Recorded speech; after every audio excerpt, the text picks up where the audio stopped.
First video in Unit 7 entitled The Heat is On. It says it doesn't make a difference what temperature a room is, it's always the same, or it's always room temperature, Stephen Wright. So the learning goals for this particular presentation are number one, that students be able to differentiate between heat and temperature.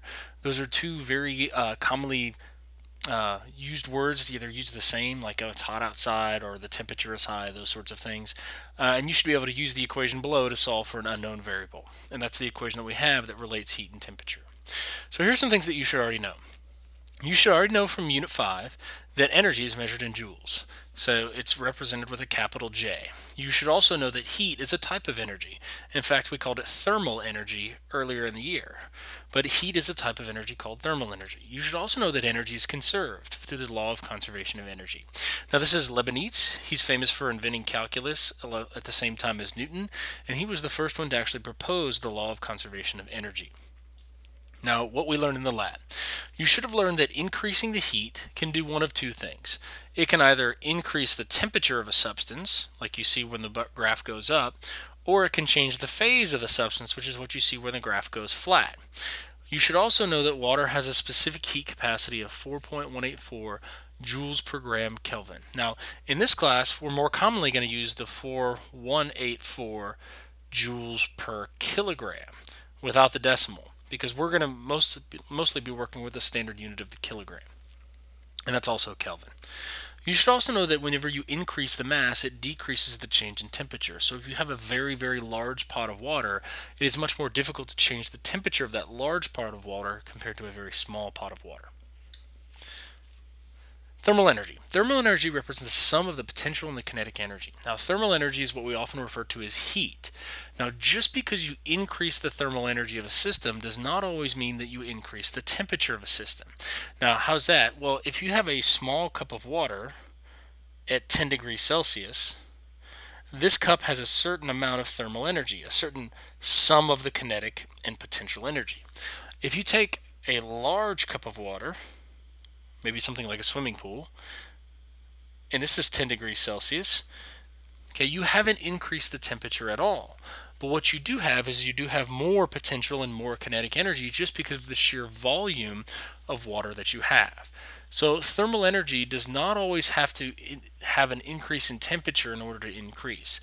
There's lots of other things you can do with this thermal energy. Now, temperature is what you generally think of that goes up. So temperature is it's a measure of the average kinetic energy of a molecule. So if you were to look, if you have some sort of molecule, okay, this is oxygen molecule. If you were to increase the temperature of the room, what you would do is you would make these things move faster because the kinetic energy would increase.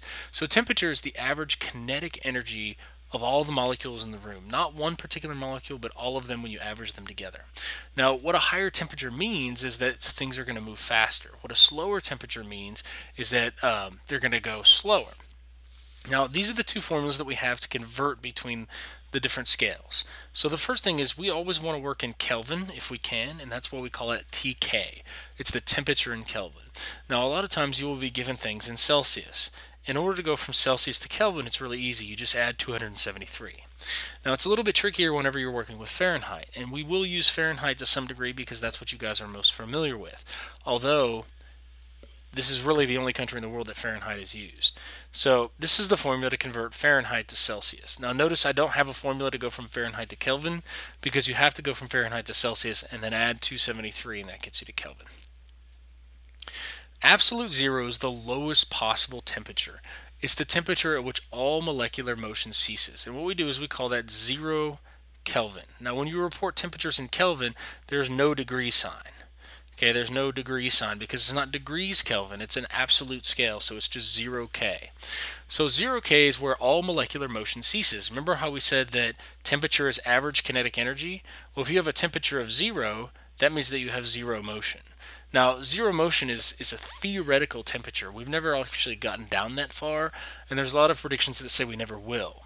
So what we do is we call this the theoretical, the lowest possible temperature, because you can't be going less than 0. At least not on a motion scale. So if we were to look at this kind of shows you how this absolute zero came about. There are things called gas laws, which you learned about in chemistry, and what they did is they took temperature versus volume graphs, and they took these temperature versus volume graphs and they plotted them out, and they said, okay, well, where would I have zero volume? And it kind of continued behind the axis to the point where they all got to minus 273.5. This happened for multiple gases at multiple pressures. It always went to this minus 273.5. So whenever you extrapolate the data out, that's what this is based on.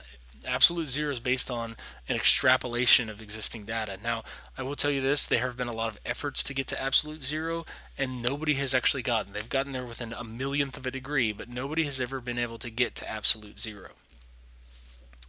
So the phases of matter.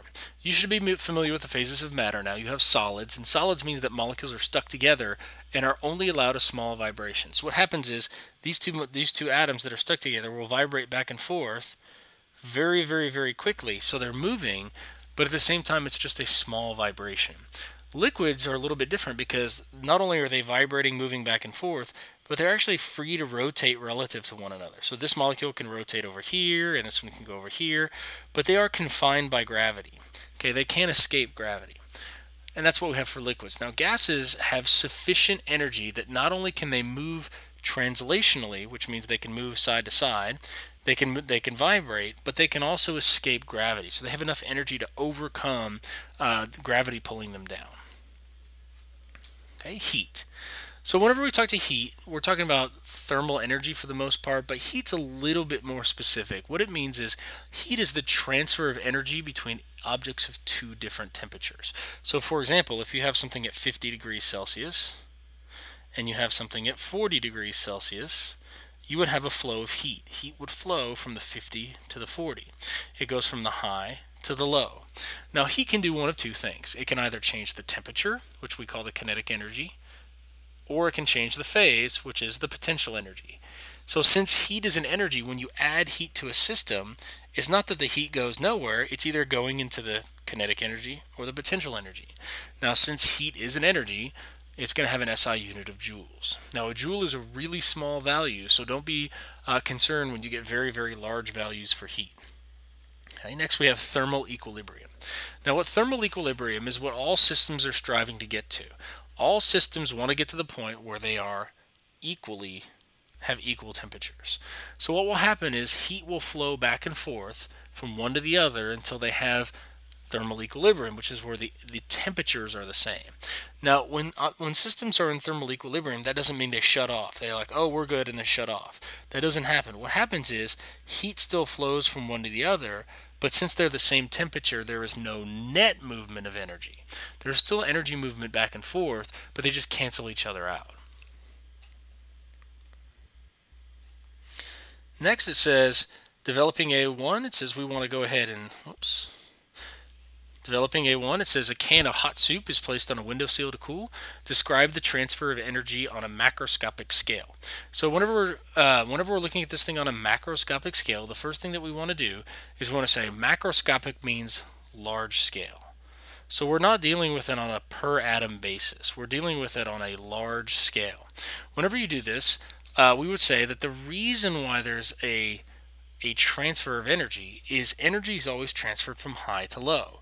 When we say we have a hot can of soup, we're saying that this has a high temperature as it relates to the surroundings, or whatever is around it. We're going to call it surroundings.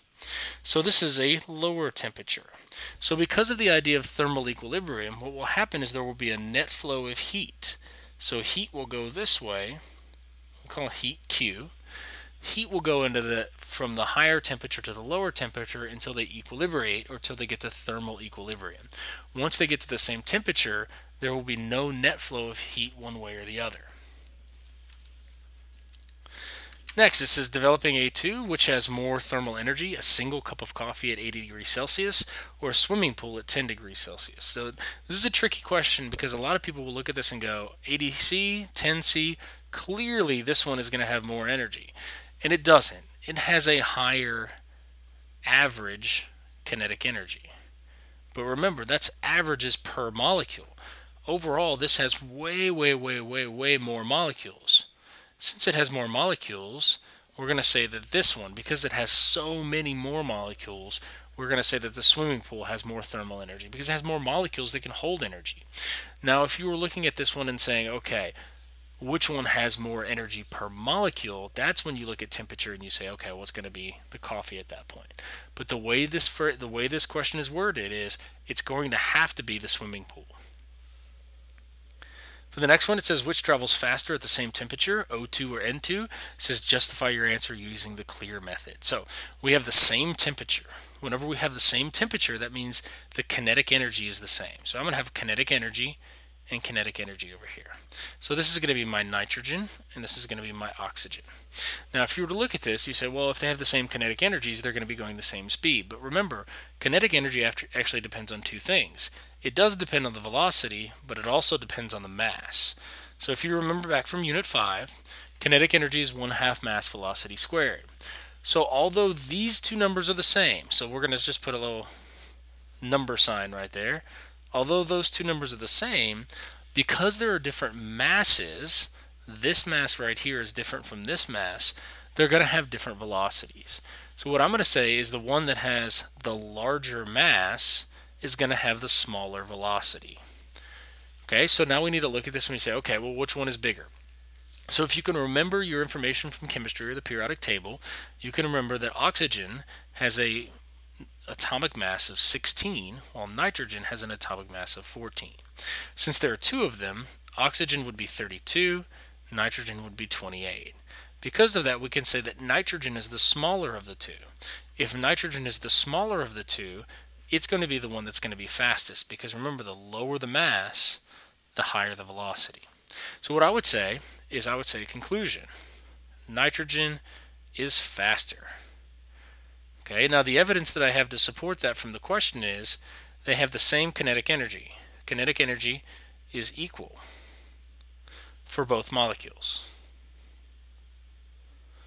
We'll say molecules. Okay, now the reasoning, so we need to take this statement right here and we need to connect it back to our answer. The reasoning is the higher the mass, the lower the velocity. Or the higher the mass, the lower the mass, the higher the velocity. N2 is less massive. So you want to write that out in a complete sentence, but we were running out of words, so we're going to say nitrogen 2, or N2 is faster, because the kinetic energy is the same for both, and nitrogen has a smaller mass and therefore has a greater velocity. So a single tub of popcorn at a movie theater can have 3,200 capital C calories, and it's got kilocalories right there. How many joules is this? So what you may realize is that whenever you look at a nutritional package, it's in something called a calorie with a capital C. The capital C actually stands for a kilocalorie, which means it's not really 3,200 calories, it's actually 3,200,000. Now before you kind of freak out a little bit, you are supposed to have 2,000 capital C calories a day. So it ends up working out, but the reason why people don't want to put this on the back of a package is it's such a huge number that it starts to lose its meaning and people flip out a little bit about calories. So now, we want to know how many joules of energy this is. So this is a conversion. So what I want to do is I want to say, okay, I have 3,200 capital C calories.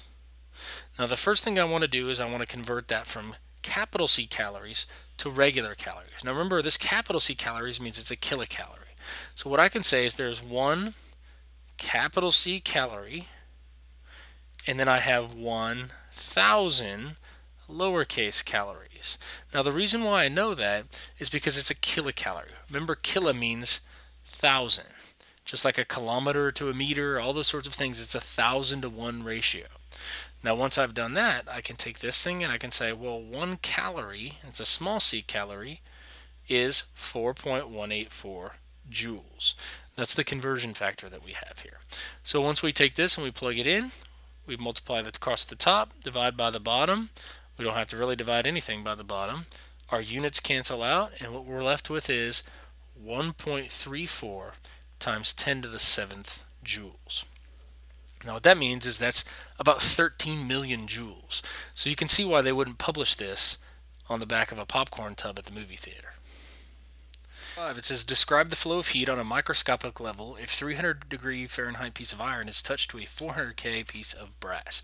So the first thing is people always say, oh, well, 400 and 300, that must mean that heat's going to flow from 400 to 300. Well, you can't make that assumption right away because they're in different scales. So the first thing you need to be able to do is convert one to the so that they're in the same type of scale. So I'm going to convert 300 degrees Fahrenheit into Kelvin. And the first thing that I'm going to do is I'm going to look at my formulas, and my formula is Tc is equal to 0.556 minus, Tf minus 32. Okay, once you do that, we're going to go ahead and plug in 0.556 times 300 minus 32, and when we do that, we're going to get our temperature in Celsius. Remember, that's your temperature in Celsius. Now what you have to do is you have to add 273 to it to make that final last step. And when you make that final last step, what you're going to end up getting is that the temperature ends up being, in Kelvin, 422 degrees, 422 Kelvin. So now that we know that the iron is 422, and we know that the piece of brass is 400, we actually know that heat's going to be transferred from this, the iron, to the brass. Now, that's on a macroscopic scale, whenever we say heat flows from high to low. On a microscopic scale, we have to look at it, how is heat transferred? And remember, when you have a higher temperature, what that means is the molecules are moving faster. So whenever you have faster molecules and slower molecules, the way that you can transfer heat between faster and slower molecules is the faster ones collide with the smaller ones. Whenever they collide, this is now moving a little bit faster, and this one is moving a little bit slower. So whenever we say heat flows from high to low, what we're really saying is faster molecules collide with slower molecules, and they get closer to the same speed. The next one is about specific heat capacity. It says specific heat capacity is the energy required to change 1 kilogram of substance 1 degree. It says insulators. Whenever we think of an insulator, you think of something like wood. Water is actually a very good insulator. Those things tend to have very high specific heat capacities. And you can see that right here, where you have wood has 2,900 joules per kilogram Kelvin. Now water is even higher. Water is at 4,184, so it's almost about 50% higher than it is for wood. So now if you were to look at the next one, it says conductors have low specific heat capacity. Now conductors are things like copper, iron, aluminum. Those are the things that conduct heat. Now those are also really important. Now if you're trying to make a pot, like we see here, you want to make a pot out of a conductor because you're trying to get heat into whatever's in the pot. So you're going to conduct heat to it. Now if you were trying to protect this thing from heat, let's say you wanted to make something like a coffee cup. Okay, you wouldn't want to make a coffee cup out of aluminum or copper or anything like that, because as quickly as the heat is transferred to it, the heat will be transferred out of it. Specific heat capacity trends. Solids generally have the highest specific heat capacities.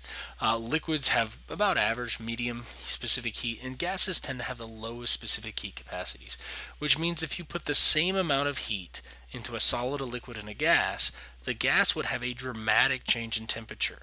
The solid would have a very, very small change in temperature, and your liquids would have kind of an average or a medium change in temperature. Now there is one exception, and that's water. Water is always an exception if there's an exception, because water has the liquids as the highest specific heat capacity.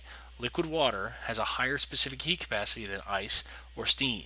So water is the one exception in this particular case, and that's why water is very useful in a lot of certain things like making metal tools. Whenever you have a blacksmith, water is very, very useful. But generally speaking, the trend is solids have the highest, gases have the lowest. This is the equation that relates heat to change in temperature. So what we have right here is we have heat is equal to mc, the Cp, delta T. Now heat is Q. We've talked about that already. It's the energy transferred between objects of different temperature. Since it's an energy, it's in joules. The Cp term was what we just talked about in terms of it's how easy or difficult it is to raise that particular substance's temperature. Now mass we've talked about quite a bit. And then change in temperature. Remember, anytime you see delta, that means change. It means final minus initial. So you can actually measure the change in temperature with a thermometer or a temperature probe. So now we have an example. It says Can heat be negative? If so, describe the circumstances that are necessary. So if I have the equation Q equals Cm delta T, just kind of rearrange the equation. This term right here is the specific heat capacity. It cannot be negative, so that cannot be the culprit. Mass cannot be negative, so that can't be the culprit. The only thing that can be negative is the change in temperature. So for example, let's say that I started at 100 and I ended up at 50. Well, the change is final minus initial. So this can be a negative value, which would then produce a negative Q. So yes, heat can be negative if the temperature decreases. Or another way of thinking of that is if energy leaves the system. So if energy is going from here to something else, that's where the temperature will drop, and that's when you'll have a negative Q. Next it says, which substance will undergo the greatest temperature change, assuming they have equal amounts of mass? So remember, a large specific heat capacity, what that means is it requires this much energy to change 1 degree.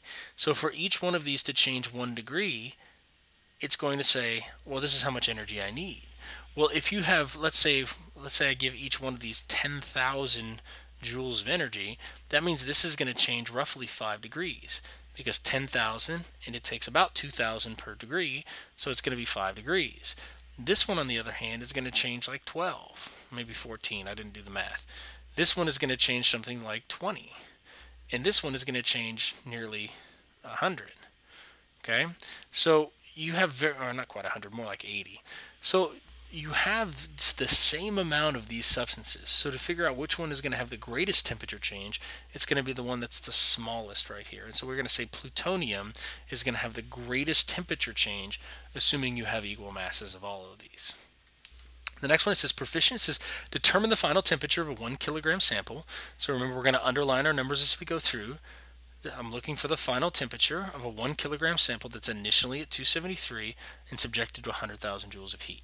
So now I know I'm trying to figure out the final temperature. So the first thing I want to do is I want to identify my given, and I would say the mass is equal to 1 kilogram. I would say that the initial temperature is 273 K. I would say that the Q value is 100,000. By matching up the units. So now I've done my given and my unknown.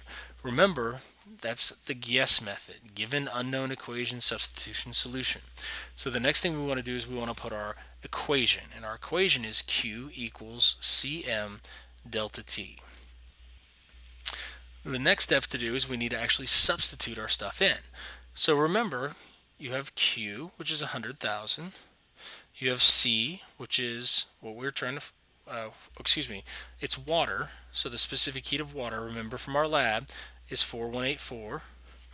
So we say 4184 times 1, and then now we come across this delta T term, which is a little bit tricky. Remember, anytime you see delta T, it's final minus initial. So what I want to do is I want to write it as temperature final, because that's what I'm trying to solve for, minus 273. At this point, it's just a math equation, right? You have to figure out how to solve for what you're looking for. So it helps a little bit if you write it out in this form. You have 100,000 equals 4184 TF minus 273.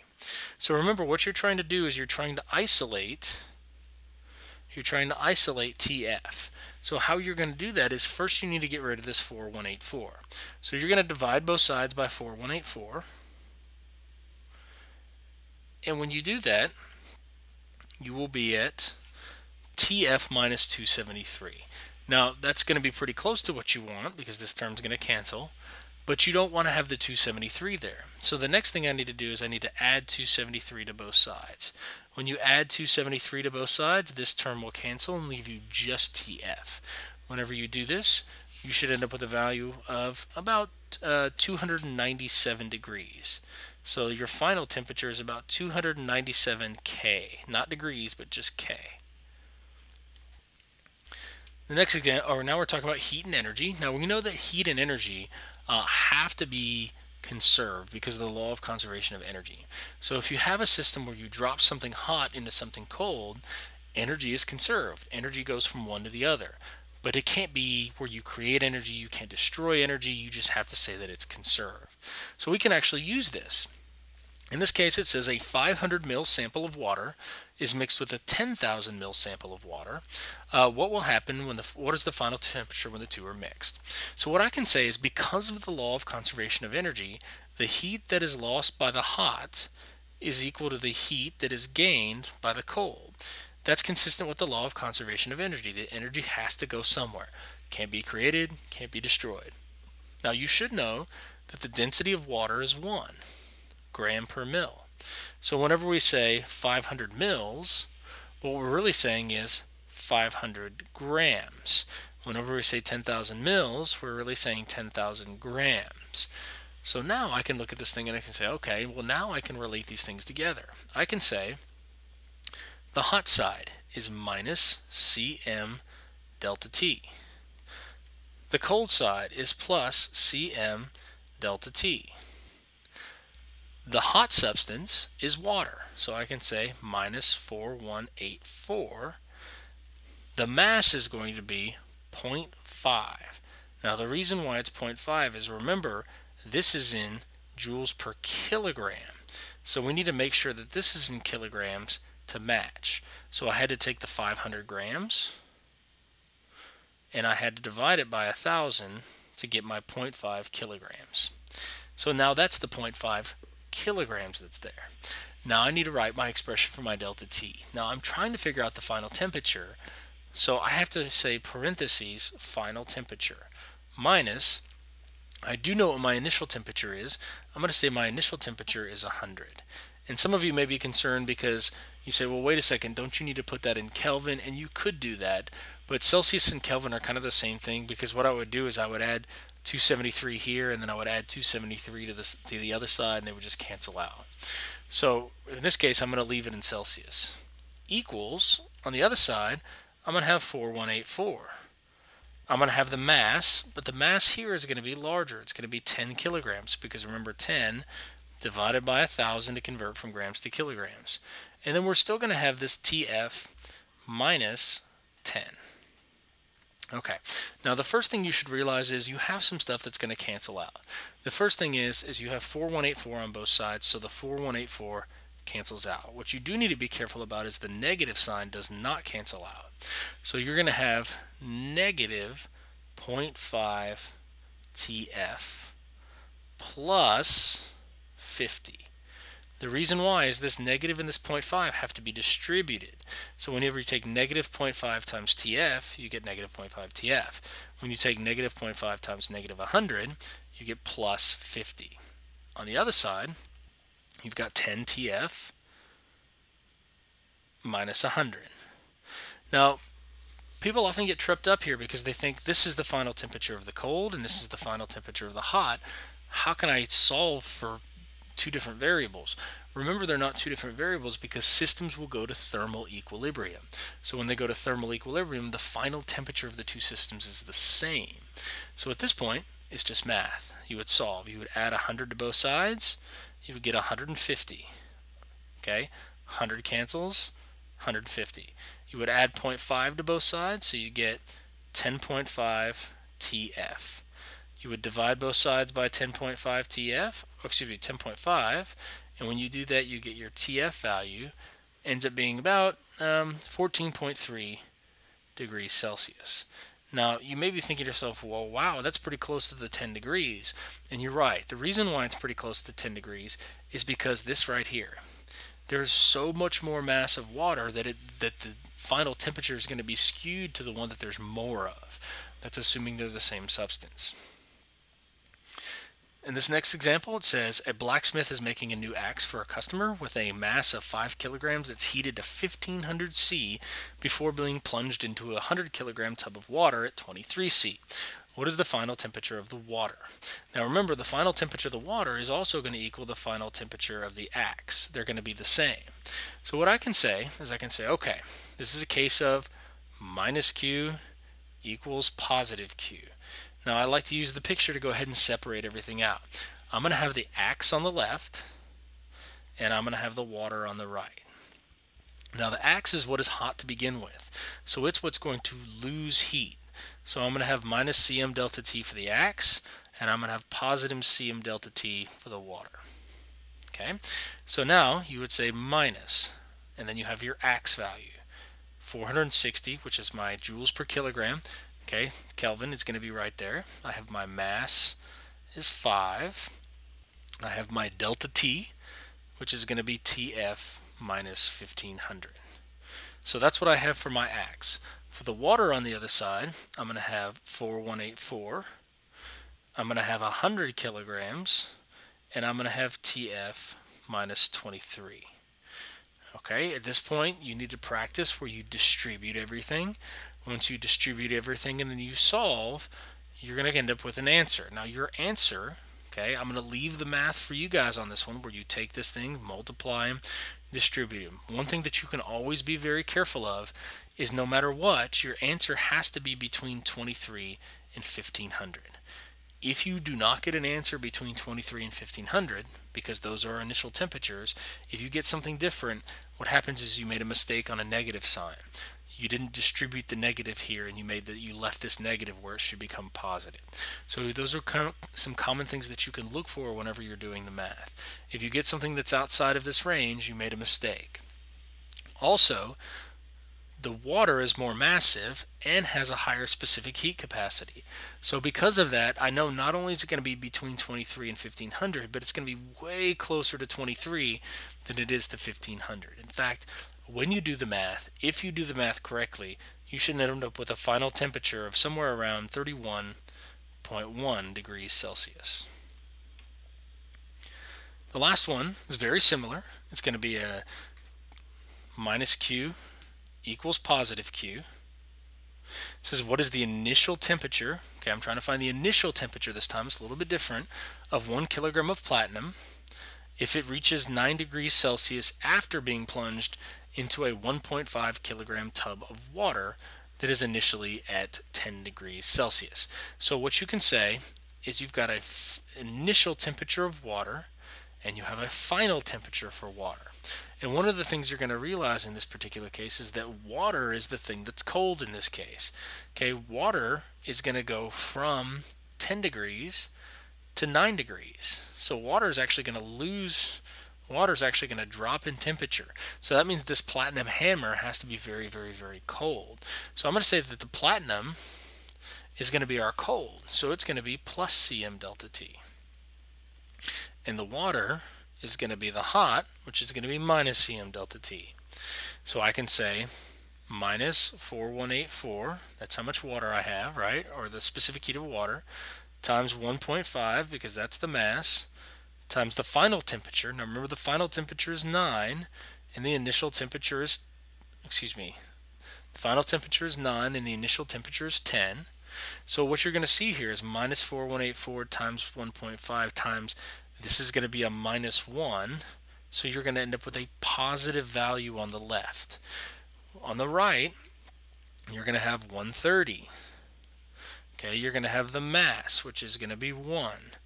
And then you're going to have the final temperature, which is 9, minus your initial temperature, which is what you're trying to solve for.